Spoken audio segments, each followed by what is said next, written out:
பெருந்தலைவர் காமராஜர் அவர்கள் அவர் முதலமைச்சர் இருந்து நிறைய நாட்டு மக்களுக்கு நன்மை செஞ்சிருக்கிறார். இன்றைக்கும் பெருந்தலைவர் காமராஜருக்கு தமிழ்நாட்டில் தனி மரியாதை இருக்குது. அவர் எந்த கட்சியாக இருந்தாலும் அதை பற்றி யாரும் பொருட்படுத்துவதில்லை.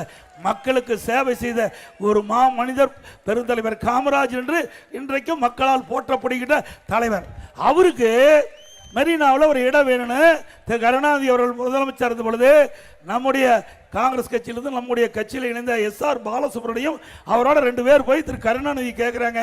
அப்போ கருணாநிதி சொல்கிறாரு, முதலமைச்சராக இருந்து இறந்தால்தான் மெரினாவில் நல்லடக்கம் செய்ய இடம் கொடுக்க முடியும்.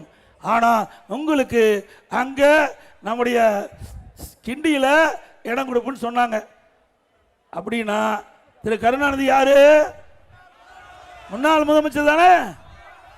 மற்ற முன்னாள் முதலமைச்சருக்கு ஒரு நியாயம், இவருடைய அப்பாவுக்கு ஒரு நியாயமா? நான் தான் சொன்னேன், ஏற்கனவே ஒப்பா தெரிவிச்சிட்டாரு, ஒப்பா தீர்மானம் போட்டிருக்காரு.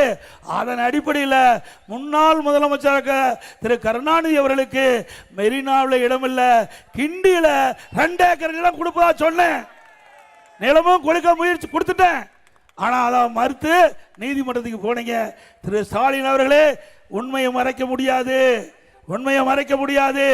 உங்க அப்பா இருக்கின்ற பொழுது ஒரு முன்னாள் முதலமைச்சருக்கு ஒரு நியாயம், நீங்க வந்து எங்க இடத்துல முறையிடுகின்ற பொழுது உங்க அப்பா என்ன முடிவு எடுத்தாரோ அதே முடிவை நான் எடுத்தேன், வேற ஒன்றும் இல்லை. என்ன சொல்லுகிறார்? பெருந்தலைவர் காமராஜருக்கு நாம் இடம் தர மறுத்தோமா? அதேபோல் அம்மையார் ஜானகி எம்ஜிஆர் அவர்களுக்கு இடம் தர மருத்துவம்னு உளதை குட்டி இருக்கிறார்.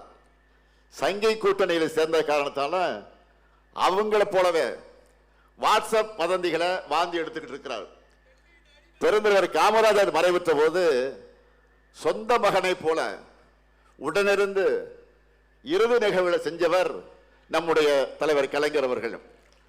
காமராஜருடைய திருவுடலை தேனாம்பேட்டை காங்கிரஸ் மைதானத்தில் பொதுமக்கள் அஞ்சலிக்காக வைக்கலாம்னு சொன்னப்போ அவர் ஒரு கட்சிக்கு மட்டும் தலைவர் இல்ல, எல்லோருக்குமான தலைவர், முன்னாள் முதலமைச்சர் காரணத்தால ராஜாஜி மண்டபத்தில் தான் வைக்கணும்னு சொன்னவர் தலைவர் கலைஞர் அவர்கள்.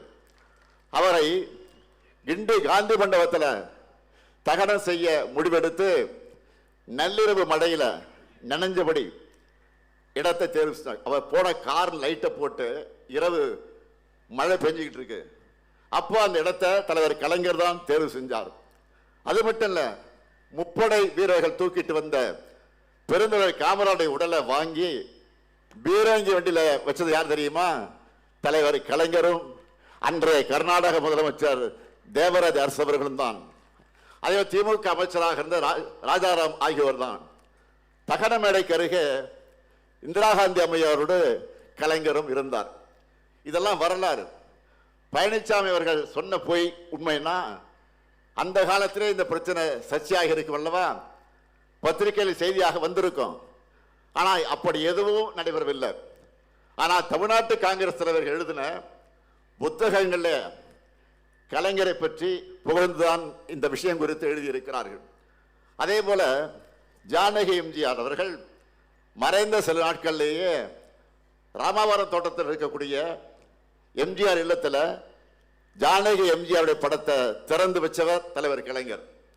ஆர் வீரப்பன், ராமசாமி உடையார், வழக்கறிஞர் NC ராகவாச்சாரி ஆகியோரும் உடனிருந்த நிகழ்வு. சில காலம் மட்டுமே முதலமைச்சராக இருந்த ஜானகி எம்ஜிஆருடைய படத்தை அதிமுக தலைவர்களை கோட்டையில, முதலமைச்சர் பிரதமர் வரிசையா இருக்கும் பாருங்க, அந்த கோட்டையில கூட மாட்டல.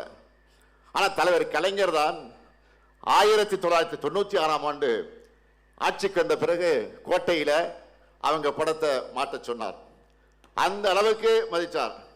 ஆனால் முந்தா நாள் அடிச்ச காத்துல முதலமைச்சராகி மக்களால் தூக்கி எறியப்பட்ட பழனிசாமிக்கு இதெல்லாம் தெரியுமா? தப்பு பண்ணா வருத்தம் தெரிவிக்கிறதா நல்ல மனிதனுக்கு இலக்கணம். அதை விட்டுட்டு மேலும் மேலும் பொய்களை சொன்னால் பழனிசாமி இன்னும் அசிங்கப்பட்டு தான் போவார்.